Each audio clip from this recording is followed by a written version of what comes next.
What do you think? Do you think that 126 million quid, 62 million quid, I'll start again. Do you think that 162 million quid was value for money for the Queen's funeral? Absolutely. Look, 160 million pounds is a lot of money to you and me. Well, I don't know what your paycheck is at GB News, but it's only 0.01% of UK government expenditure, which is £1 trillion. You know, it's £2 per person. Just this morning, it was announced that the SNP Renfrewshire Council, due to a blunder with a school building project, now has to pay 160 million for that school. The inauguration of the US president every 4 years costs 100 million. You know, so 160 million is what Cristiano Ronaldo earns every year. It's what football clubs pay to transfer players like Eden Hazard did. Russia's losing 160 million every day through sanctions, and you wouldn't even get into the top 50 Hollywood films for 160 million. Most of them are over 200 million, if not 400 million. Set against that context, I think the price of this was extremely fair, given that this was a historic event, unparalleled, the longest serving monarch in our history, the second longest serving monarch in world history after Louis XIV. Surely the biggest event since the Second World War was something that we should all have commemorated, given the huge outpouring of emotion that surrounded Her late Majesty's death. OK, Rafe, Tessa, I'll throw it over to you now, historian and broadcaster Tessa Dunlop. A lot to go at there. Where are you on this, Tessa?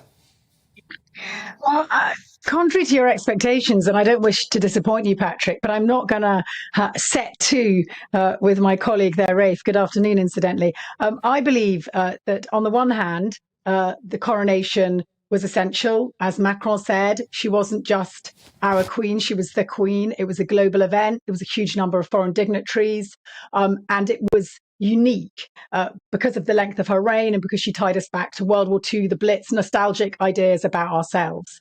And we saw indeed it had a sort of spontaneous reaction, 250,000 people queuing, and so too something that did actually briefly unite Britain because with incredible acumen and canniness, she dies in Scotland. So, of course, it's brought right down through the heart of Britain, which, as we know, is fraying at the edges a bit.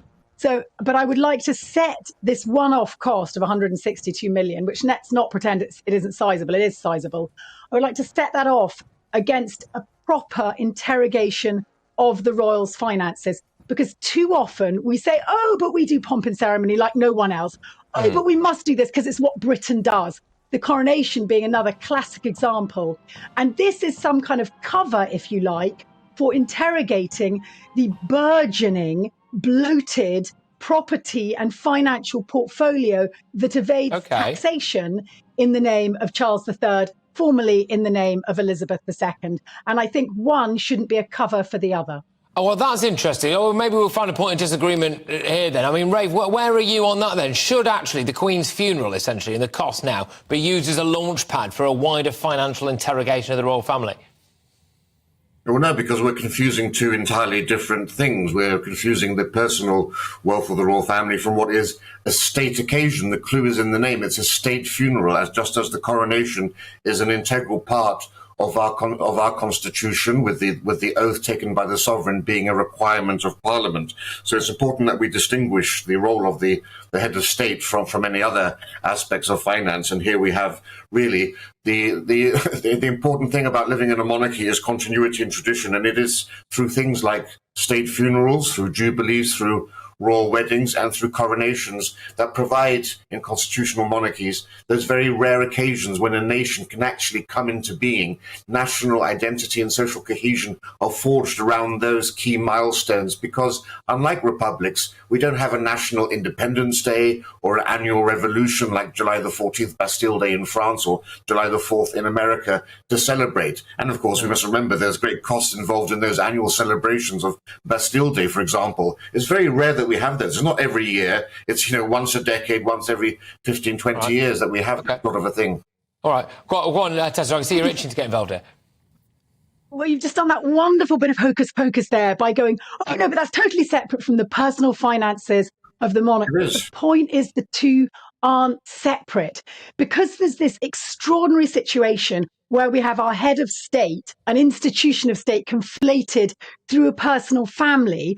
Weirdly, the sovereign avoids inheritance tax, as did the previous sovereign. Can I That just meant ask on- that the yeah, can I Queen's just ask on that, personal Tessa? wealth Yeah. grew. When her mother died, for instance, she inherited a portfolio of some 50 to 70 million pounds worth of property and assets. Yeah, but isn't that so we which don't she lose the didn't pay property, 20 Tessa? million pounds tax on. That is insanity. Yeah, I get what you ditto mean. No, with King Charles. Let me just ask you about this, though, Tessa, because I get what you mean, that under normal circumstances, yes, that would be absolutely nuts, OK? But we don't want our royal family to lose, I don't think, anyway, historic properties. I mean, if they were having to pay inheritance, they keep having to raffle them off every single time one of them died. So that is the real reason behind it, isn't it, Tessa? It's not that we want them to necessarily preserve all their wealth. It's so that, you know, some kind of Saudi royal sheikh can't just come over here and buy a load of our royal properties, isn't it?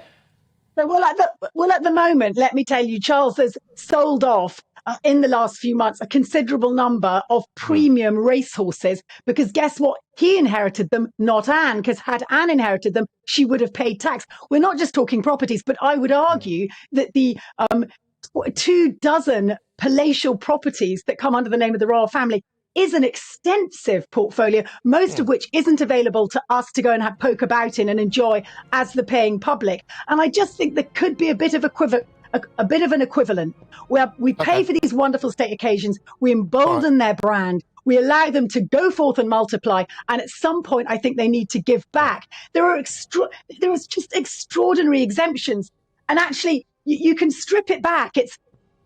The property also requires being looked after, guarded. So they have 24-hour security on most of these properties. Minor royals are given security that even considerable ministers of state don't merit. It just doesn't make sense. And I think we need to properly, if we're going to always have a go at Harry, who's left the equation, and that seems to be a cover for not having a proper interrogation of our monarch, who is incidentally worth an estimated £1.8 billion.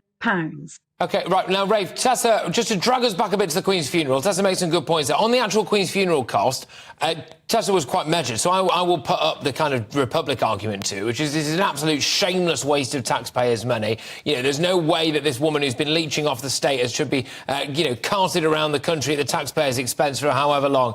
You know, and Rafe, is this something? What would you say to those people who are saying this is a proper example of exactly how elitist the royal family is, whilst we're all struggling to pay our heating? Rafe?